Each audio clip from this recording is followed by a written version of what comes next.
What's the biggest misinformation that's out there? That most of these events are perpetrated by people with psychotic illness and are likely to become very violent. I mean, that's just not the case. By far, the majority of these mass murders and mass shootings in particular are not caused per se or the result of mental illness or psychosis in particular. And most of the mental illness that we do see among mass shooters or mass murders is incidental. What's good, everyone? This is Dr. Nee. Listen, we're going to do something a little bit different for this episode. Normally, we talk about doctors who are doing extraordinary things outside of medicine, and that usually falls within the range of like money or entrepreneurship, or maybe even mindset. But we're going to take things to a different level. Listen, give me an opportunity to grow. We all need an opportunity to grow, and so do you all. So we have Dr. Ragi Girgis, who's coming all the way from Colombia, from the upper portion of New York, who's here to talk about mass murder, as well as the link between mass murder, gun violence, and mental health. He actually is in charge of the largest and most comprehensive database of mass shootings. And this goes all the way back to 1900, folks. So we're talking about a very comprehensive database, one that goes really far back. And one of the most interesting studies that you put out there, Dr. Girgis, that I'm very interested in is called Psychotic Symptoms in Mass Shootings versus Mass Murderers, Not Involving Firearms. Findings from the Columbia Mass Murder Database. And basically what you found out is that the policies aimed at preventing mass shootings by focusing on serious mental illness characterized by psychotic symptoms may have limited impact. Once again, I'm going to say that again, everyone. The policies that are aimed at preventing mass shootings by focusing on serious mental illness characterized by such things as psychotic symptoms may have limited impact. But policies as those targeting firearm access, recreational drug use, and alcohol misuse, legal history, and non-psychotic psychopathology might yield more substantial results. Boom. There it is.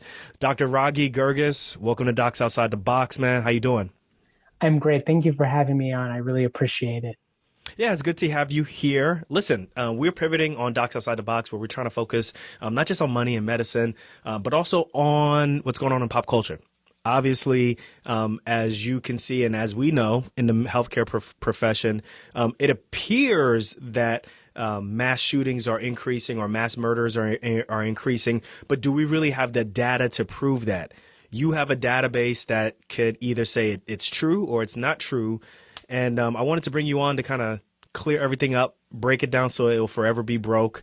Let's talk about this, man. Tell us who you are first. Thank you. Yes, I'm very happy to talk about this because I think, as you mentioned, it is important to base conclusions and policy and just an understanding of these things on data. So I appreciate the opportunity to come onto your podcast. I'm a psychiatrist.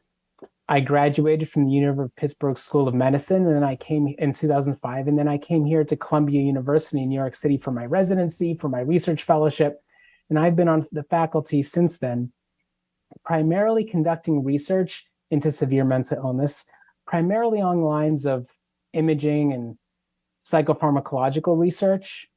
A couple of years ago, one of my colleagues, Dr. Gary Bricado, approached me and asked about whether we could work together to put together this database. Our primary objective in putting together this database was to prove what we hypothesized and really already knew, which is that psychosis is not related to mass shootings and should not be blamed for mass shootings, and that there are probably many other factors responsible for mass shootings. So that was our primary aim in putting together this database. We found a lot of other things, some to which you've already alluded, and hopefully we will be able to discuss those.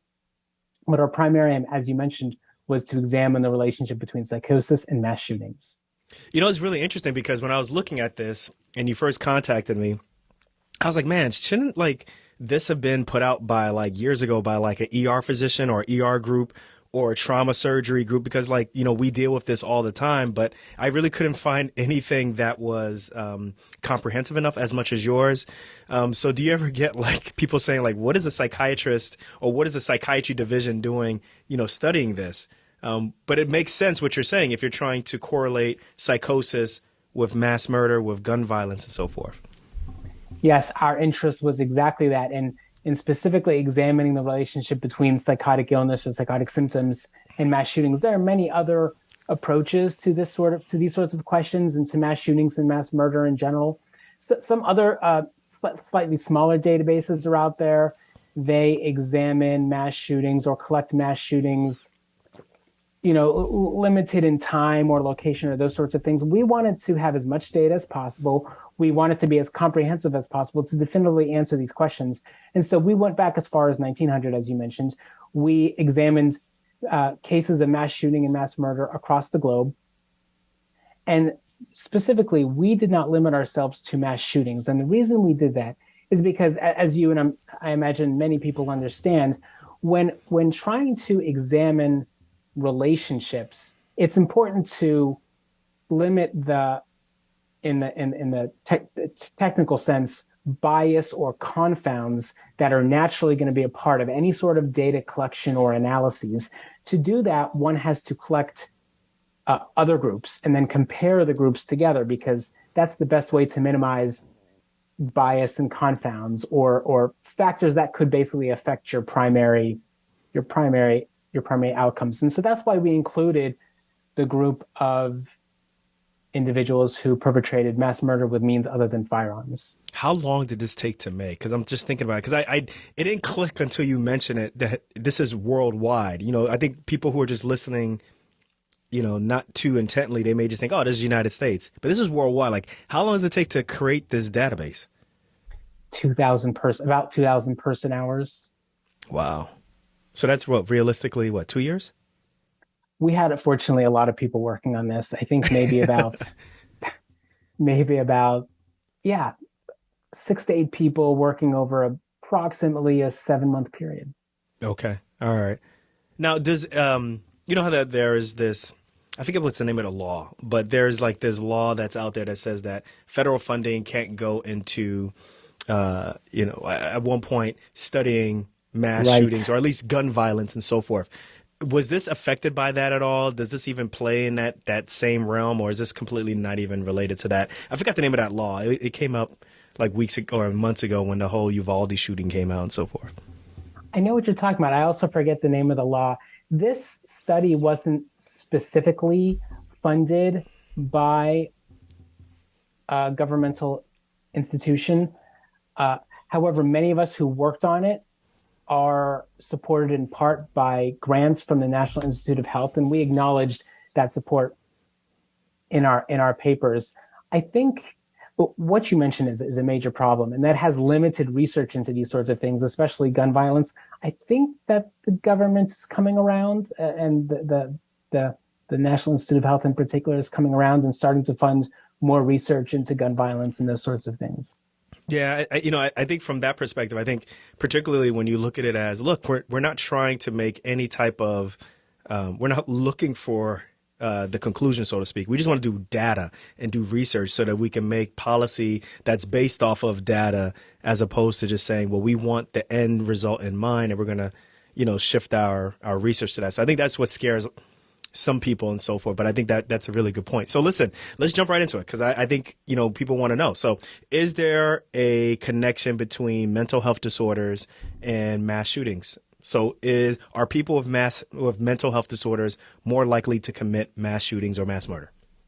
I'll answer that question in this way. The answer is people with psychotic illness are ever so slightly overrepresented among mass shooters, but that overrepresentation is very small. So if 1 to 2% of the population has a psychotic illness, the percentage of people or proportion of people who commit mass shootings who have psychotic illness or who commit mass shootings, and it's thought that the mass shooting is a direct result of the psychotic illness, is around 3 to 5%.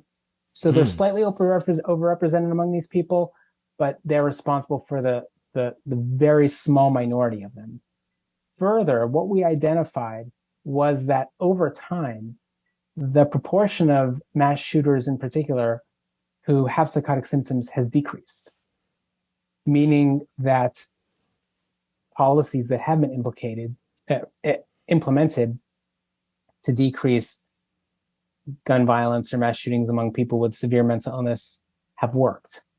So then the question is, is why do we hear so much about people with mental illness and mass shootings uh, whenever one of these mass Yeah, shootings or we mass murders because takes we hear about place? it a lot on TV. It's on the internet. It's on social media.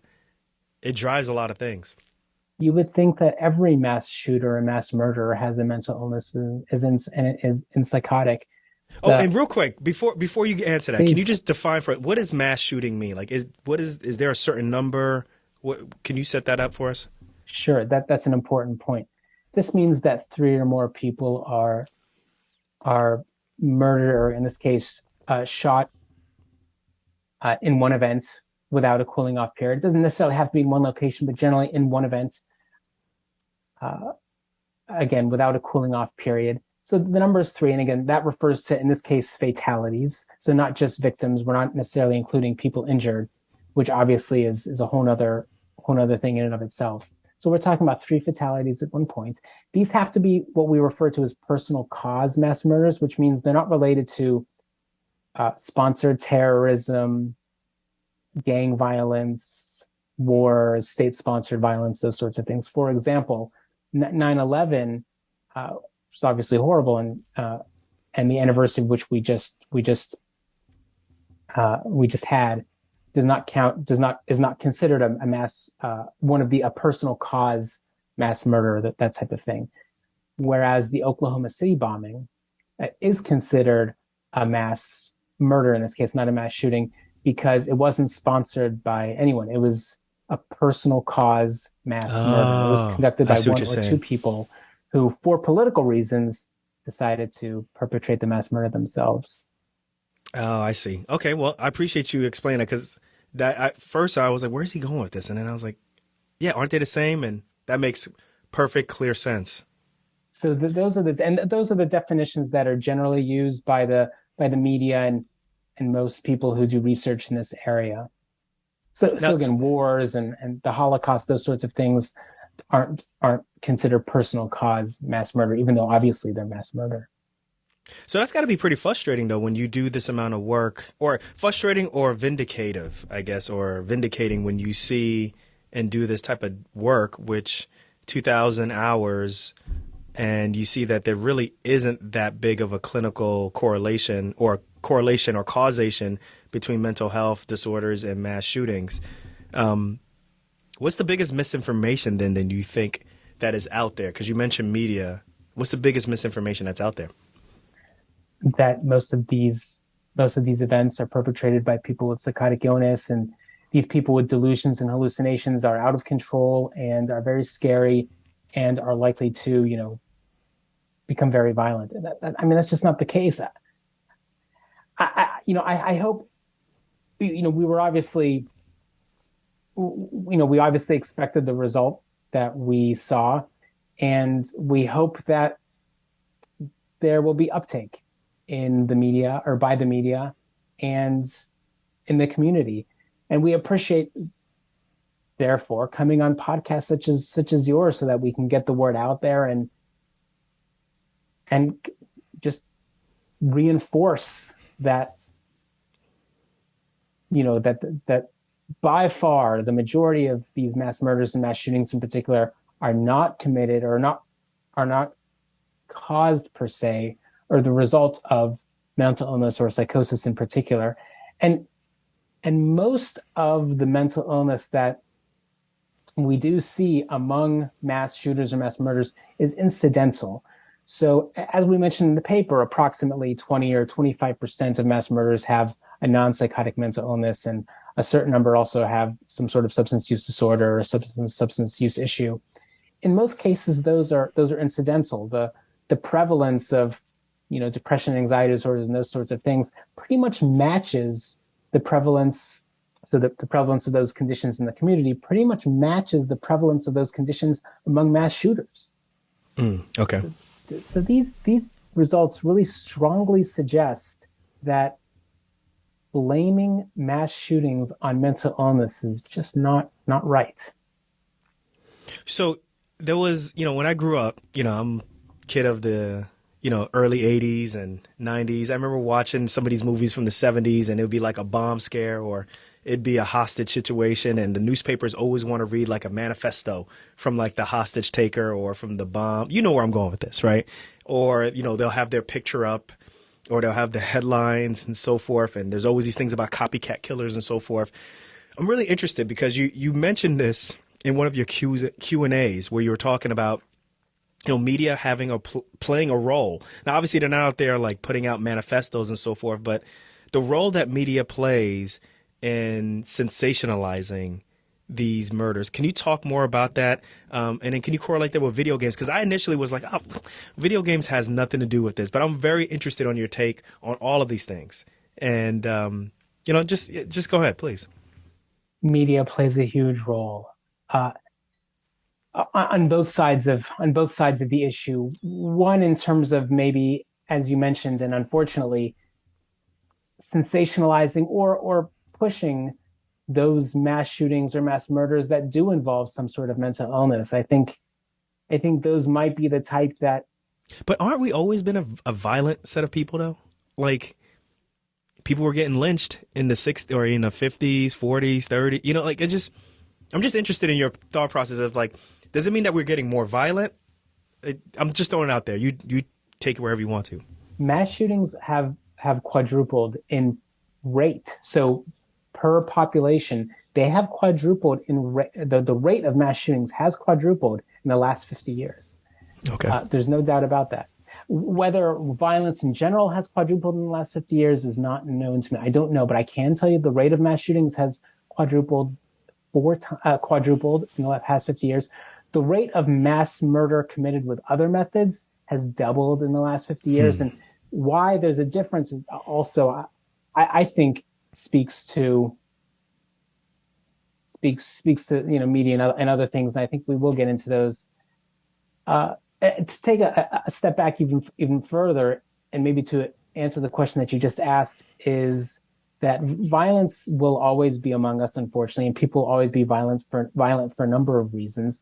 Violence is usually perpetrated by people who don't have mental illness again. Mm-hmm. Violence is especially perpetrated by people who have what we refer to in psychiatry as characterological deficits. And these are, whether caused by nurture or nature, deficits in, I'm going to use a little bit of psychological jargon, but deficits in ego or ego deficits. An ego function is a characteristic like mood stability, anxiety tolerance, impulse control. So there is a large group of people who just because of nature or nurture have deficits in impulse control, and without other mental illness, without using substances or anything else, they just have deficits in impulse control, and those are overwhelmingly the people who commit violence. Now, people with mental illness do, as I mentioned, rather, I'll turn that around. Mental illness and substance use do slightly increase the risk of violence, whether we're talking about mass shootings or whether we're talking about violence in general. So that mental illness does slightly increase the risk of violence. Now, the way that mental illness and substance use increase the risk of violence is by impairing impulse control. Mm-hmm. And so what we find is that all this evidence together suggests that there's this fundamental problem with impulse control that leads to violence. Another thing I want to say, and then I will get back to your question about why violence then happens. Dr. Ragi, you're doing good, man. We love it. Keep going, man. Okay, thank you. Is that what we see is that when people with psychotic illness or psychotic symptoms do perpetrate mass murder, they actually tend to use methods other than firearms. Actually, 18% of mass murder committed with other means is committed by people with psychotic illness. Now, so say that again. Say that again. 18% of mass murders perpetrated with means other than firearms is perpetrated by people with psychotic illness in particular, not even depression, psychosis. And that's obviously a problem. When you say Those non-firearms, what kind of methods are we talking about? And I'm going through your article right now to see if you have it Sure, here listed. sure. The main methods are uh, some sort of blunt force trauma, like using hatchets and blunt objects, bats, knives. Uh, Mass murder has been perpetrated with poisons. Mass murder has been That's a good perpetrated point. by drowning. Mass murder has been perpetrated by throwing people off of uh, heights or from heights. Vehicles have been used to perpetrate mass murder. So when people with psychotic illness do perpetrate mass murder, they actually tend to use methods other than firearms. This is obviously very sad. However, it does, again, because we have this group comparison, uh, reinforce our primary theory that psychosis and mass shootings per se are not related. And this is, again, the benefit of having this control group, because there are what we call in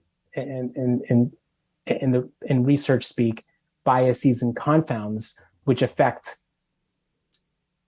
numbers and outcomes. So when we have groups to which we can compare numbers, for example, the number of, again, the prevalence of psychosis among mass shooters is, if we say 5% or 8%, that number is probably close to being, the true number, but it's probably not exactly the true number. That's why, to understand whether there's actually a specific relationship between psychosis and mass shootings, we compare them to this other group of mass murder committed with means other than firearms. And that comparison shows us is that there really is not a relationship between psychosis and mass shootings. There is with other methods. Further, what we know, going back to impulse control, is that mental illness and substance use primarily affect the impulse control in women rather than men. The reason that's the case is because men, for a number of reasons, especially younger men, the people who perpetrate violence, have a lot of problems with impulse control. So say that again. Start all over again. You said. Sure. Mental illness and substance use impair impulse control. That's the mechanism by which they increase the risk of violence among people with mental illness or substance use. Now, that effect is primarily seen among women. The reason that's the case is because men, young men, especially, the people who primarily perpetrate violence, already have a lot of problems with impulse control for a number of reasons, because of, what happens during puberty and a lot of other things. But young men tend to have a lot of problems with impulse control already. So the effect of mental illness and substance use on impulse control in men is actually relatively small, especially compared to the effects of of mental illness and substance use on impulse control in women. Because I was going to ask you that. I was like, is there a difference in the violence that are committed by women versus men? And then that gets us to the final point, which is exactly what you said. So very few women use firearms to perpetrate mass murder. Among mass shooters, only a few percent are women. Among mass murderers who use other means, that number is 30%. Really? Wow. 30% of mass murderers who use means other than firearms are women. And so, as you can see now, all the evidence is coming together to suggest that mental illness and mass murder or violence is really more of an issue when we're talking about mass murder committed with other methods, not mass shootings. Interesting. Now, I'm thinking about this when you're going back as far back as 1900, and we're talking worldwide. Excuse me, we're talking worldwide. How are you able to find information and then say, okay, yeah, this event that occurred, obviously it qualifies as a mass shooting. There's 3 or more people who have died. But how do you know that there's like a psychiatric possibly or, psychotic type of experience that's with it when you go that far back? Is this based off of interviews, like newspaper clippings? How do you correlate the two? Exactly. So about 89% of our data came from newspaper clippings. And so we only used reputable newspaper sources, all from the internet. And then 11% were based on court and police records. And this is why it's important to have groups, because there is inevitably going to be bias among these sources. There's no doubt about it, especially going back further. So one, how do we decrease bias? One, we include groups, and to compare, because the groups have the same bias, and then two, or similar bias, and then two, we make sure we use as robust sources as possible. So there are a lot of other sources of these sorts of data that we did not use. We did not use lay websites. We only used reputable news sources and court or police records. Now, I hate to say this, but it feels like the train has already taken off on the correlation between, or what appears to be a strong correlation between mental illness and mass shootings, right? I think we could both agree on that. Like, it looks like the train is already there. Yes, unfortunately. Okay. From I feel like, and I think most people can say that, okay, people are more comfortable saying that in public now, or people are more comfortable saying that on TV. What will necessarily be the results of this? Like, does that mean there's going to be more funding available? It just seems like there's a lot of hollow, empty kind of promises that go with this, because it seems like, there's gun control and then there's mental health, funding and so forth. And it seems like now it looks like the public is more saying, well, maybe we should do more mental health funding. Is there something wrong with that? Obviously. And do you even feel like any type of funding, any more research will occur because of this type of misinformation? Do you see where I'm going with this? Like, is it necessarily a bad thing that this is occurring, even though it's wrong? I'd like to get your opinion on that. Sure. I think I understand. Please correct me if I don't. More funding will always be good, especially for mental health. And we can distinguish between psychotic mental illness or major depressive disorder, or those sorts of psychiatric conditions, and other conditions for which mental health clinicians are asked to respond. For example, when we examine manifestos like you discussed, or psychological profiles of a lot of them, now especially mass shooters, we find that even though a lot of them don't have mental illness per se, the way that we understand it and explain it, a lot of them have other problems, psychological problems. Let me back up and break it down a little further. There are also multiple types of mass shootings and mass murder in general, but let's talk about mass shootings in particular. So about 50% of mass shootings are typically perpetrated by middle-aged men who have no psychiatric illness of any type, and they experience some sort of major acute life stressors, such as a divorce or separation or loss of job or something like that. They get a gun and they kill, members of the family or someone at work or something like that. 25% are perpetrated in the context of some sort of personal, non-sponsored criminal activity. The rest, the other 25%, include a few percents perpetrated because of mental illness, and then these very public mass shootings, such as those that happen at schools and workplaces and those on military bases and those sorts of things. So, if we look at that third subset, the public mass shootings, we find that a lot of these people, like I said, have impulse control problems. Almost all of them are perpetrated by, as we mentioned, these younger men, usually almost like adolescent men often, but people in their teens, early 20s, those sorts of things, who are empty. They are exceedingly narcissistic and arrogant. They feel that they are rejected by society, whether or not society has actually rejected them. They feel very rejected by society. And they have a strong desire for notoriety. In addition, very importantly, about half of these people have decided or are planning on ending their lives. So even without a mental illness, suicide is a problem. And, one can consider all of these things mental illness. They're not, the standard mental illness that we refer to sort of in terms of major depressive disorder or schizophrenia and those sorts of things. I'm glad you cleared that up, because I was going to ask, what are the motivations of these folks? That clears things up. That's exactly it. And so what we end up with is this unfortunate kind of situation in which we have a young man who, again, feels rejected, is very narcissistic, desires a great amount of notoriety, and is planning to end his life. So how is he, how would one in that sort of situation go about obtaining uh, a lot of, notoriety? And I think the answer to the question is, unfortunately, grab a gun, go to a school or something like that, and commit or perpetrate a mass shooting.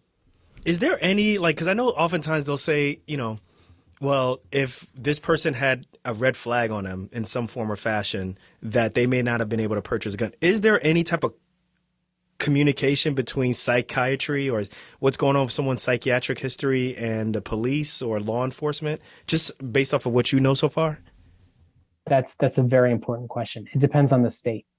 Okay. There is. It depends on the state. Some states have very strict guidelines and rules for allowing or disallowing people with mental illness or other issues access to firearms, and that's actually pretty easy.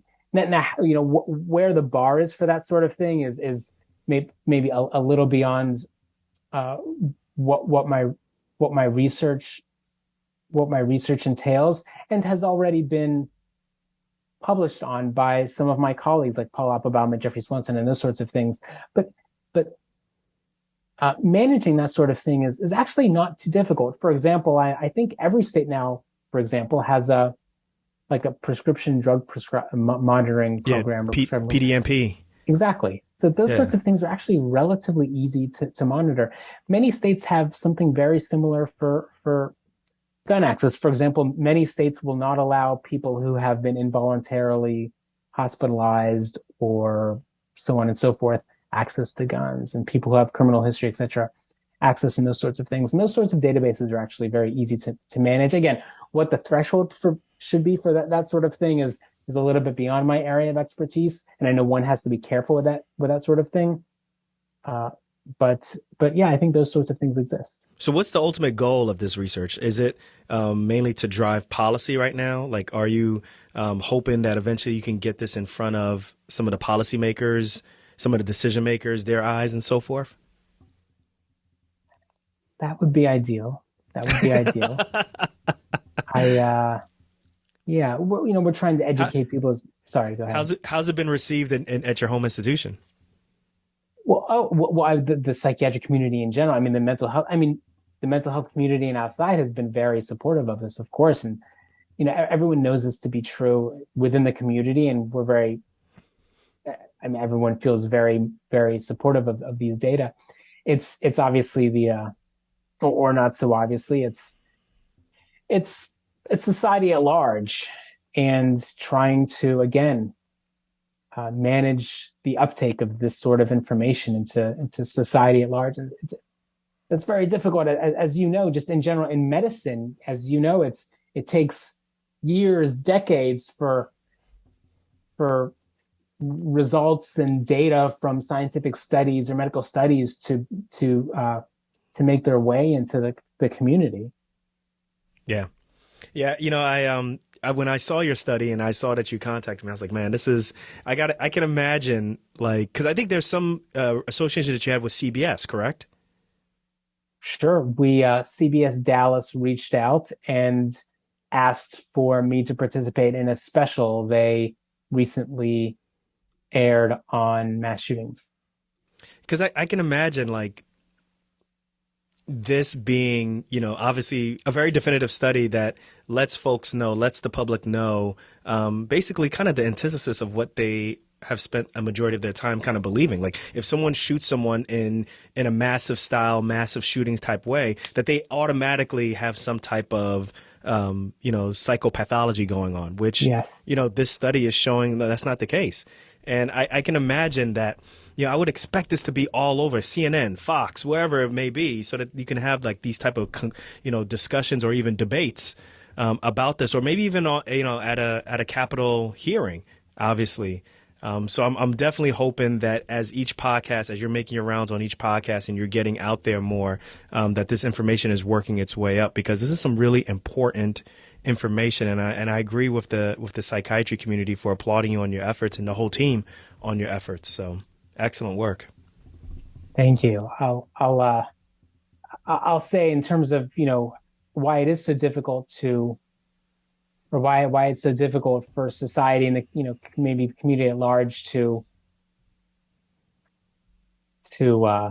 kind of accept or internalize these sorts of data is, I think, in large part because of, decades, maybe even centuries old ideas about mental illness. And I think a large proportion of our society, or for, probably for worse, but this is just the case, still believes that there is some sort of equivalence between mental illness and evil. Yeah. And I think that's a Yeah. problem. I'm glad you I don't know mentioned what your that. thoughts are about that. No, I'm glad you mentioned that because I agree with you on that. And I think it also becomes a scapegoat, right? Yes. Well, we don't have an explanation as to why, excuse me, it's so far outside of what we consider to be the norms of life that the only way that we can explain it is evil, which can only be explained by some type of psychiatric, issue. So I Yes. agree with you wholeheartedly there. And you've done some research. You've put out a book on religion, evil, sin, and so forth. So I'll put that in the show notes also. So Dr. Ragi, this was really, really interesting perspective. Like I said, something that is that we don't necessarily get a chance to talk about much on Docs Outside the Box, but we want you guys as an audience, when you're getting into debates with somebody in the operating room or in the surgical suite or wherever it may be, in public at Panera Bread, that you're talking from a point of understanding the knowledge and a point of just, being on the right side of the information. So this is part of what we're doing. So Dr. Ragi Girgis, can you tell people how they can continue to communicate with you or maybe even follow some of your work? Can you tell them how they can do that?